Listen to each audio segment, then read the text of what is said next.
We got Goblins for you today. More of the terminal world goodness and some sort of Exodia deck. Make sure you guys smash the living crap out of that subscribe button so you guys don't miss out on more of these interesting takes. Now remember, the gobbly good stuff here is coming out in Phantom Nightmare. OCG's got to actually enjoy this stuff. Actually, before we did, real surprise here.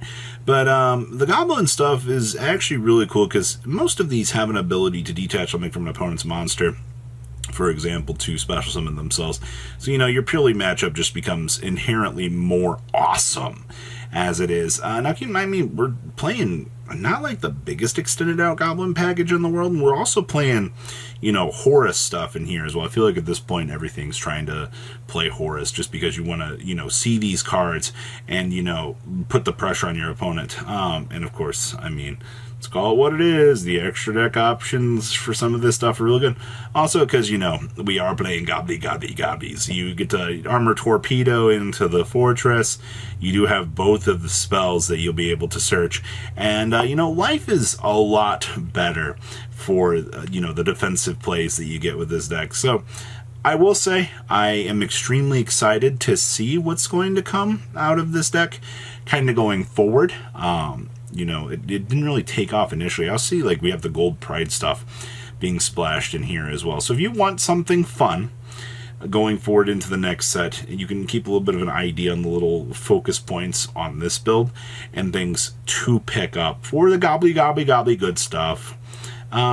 Ritual Beast. Now, I will say that I expected this stuff to have a lot more of an impact than it initially did.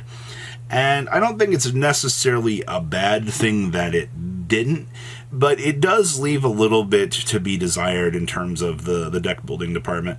Also, most of these builds are just playing one copy of the Ritual Beast Bond. I love the fact that this card says ignoring so many conditions. They had a card back in the day that had the ability to naturally cheese things out, and this is one of the things you can do. You can turbo out the Alti Rythrian here. Basically a lot easier for the deck, which is actually kind of nice. I also love the fact that this deck is also naturally able to just ultimate dimensional fissure, slam down on the table, your opponent stares at you and goes, ah, great. Another Floodgate deck. Also, this build is playing Shifter as well. So once again, when you see these decks that can naturally play these floodgates and, you know, put these effects on your opponent that, you know, necessarily can steal a game for you, it is pretty important to explore these. Outside of that, I mean, Lara ended up being a 3 of, and then you play 2 of the Inheritance.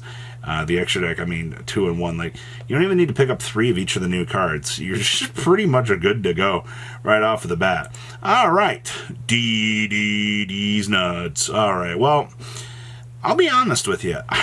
Every blue moon, you'll see somebody come up out here and go, today's the day I want to play DDDs. They pull down the spreadsheet of over 1,000 different methods to play this deck. They go, I'm really glad I learned this. And they pull out the concoction and they go, this deck is always fairly impressive to me, the combo lines that they can go down. One of the interesting things I see down here is we are playing a Combi of 7 Sins. We actually able to make this? You see some of this by using a rank 10 or 11. Well, I mean, technically, are we really slapping this on top of this guy? So you make the Deuce King, and then I guess you slap this bad boy on top of it, and now you have a, you've just turned your Deuce into a 4K. I guess, man. I don't know. This is kind of cute. I guess, once again, when you can add extra lines of text onto your boss monsters and then, you know, aim to punish the opponent, it's kind of interesting. Outside of that, I do like... Man, I can't really tell you how DDD combo works anymore. This deck is too big brain for me. I do like the little floodgates that they're playing down here. Also the one of Pot of Prosperity and, of course, the one Desires. Interesting that they were able to, you know, fit both of these in here. Okay, next up here we have... I am extremely happy to see Ice Barriers doing the thing. And it is also nice to see that we are playing the Ice Jade Ranagran. There were people out here that were trying this deck without this. And I don't see a world where you don't, or why you don't want to play this card, because it feels like it is everything to the initial combo. You know, you want to set up, get the monster on the field, and then you can kind of feed off of it depending on, you know, what it is, because, you know, you can kind of get some pretty cool places out here. Also, I do like that we are cutting back on some of the fat in the deck. Like, I know there are builds that were trying triple wins, triple copies of Freezing Change, but playing these as like one-ofs makes the deck actually feel more optimized for the results that you're going to be pushing for the competitive scene here. So, okay, also Ice Barrier. I do like this with the Foolish Burial Goods. This actually does get you a nice little add back or slash search for your interactions. Outside of that, I mean, extra deck feels fine. I mean, I love the fact that you have almost all of this, like 2, 3, and 2 for pickups for, you know, the cards. And we're not even playing the new trap card, which is also kind of interesting. I do like that trap card quite a lot. All right, next up here. Oh boy, the Silent Forces. I'm actually wondering what they're going to call this archetype come its English release, because the no talking monsters, the unable to communicate, Komi-san's Yu-Gi-Oh deck. I don't know, man. Only 2 copies of Novox, only 1 copy of the Skull Guardian. Very, very interesting. 2 copies of this. I do like, you know, for what this deck, you know, splashing this out, also, you know, dumping in the Necroz package, all real things considered here, is pretty good. It is also really nice to see how this build can bridge together the Necroz engine with this and showcase, you know, we can see this natural lines of progression. I also see post-side decking here, we can bring in Ultimate Slayer.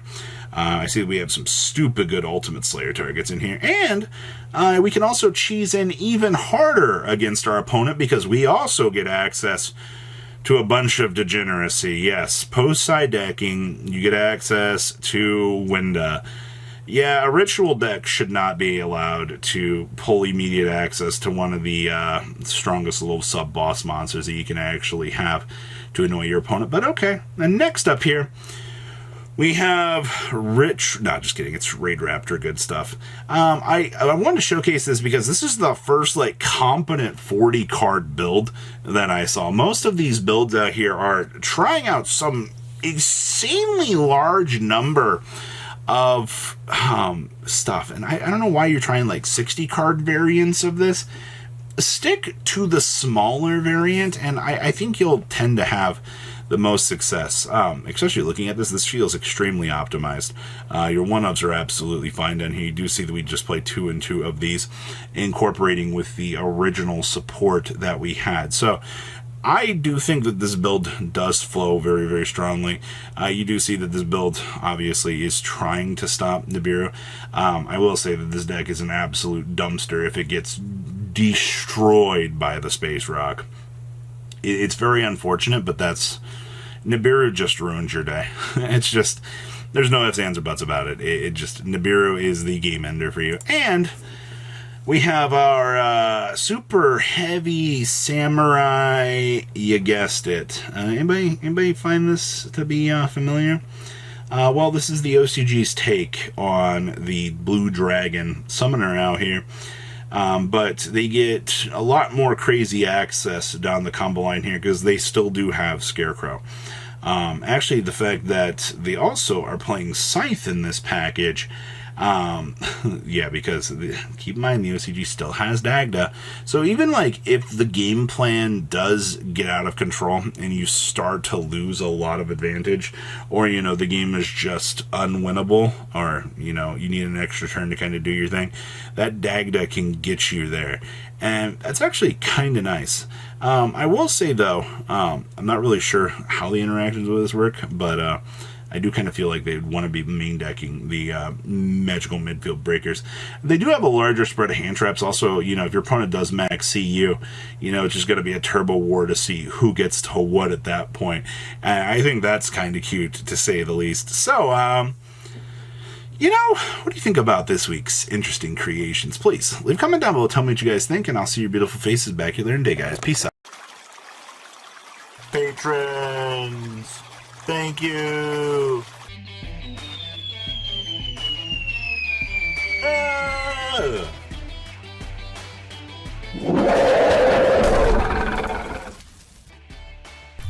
Thank you so much for watching. Check out these other videos.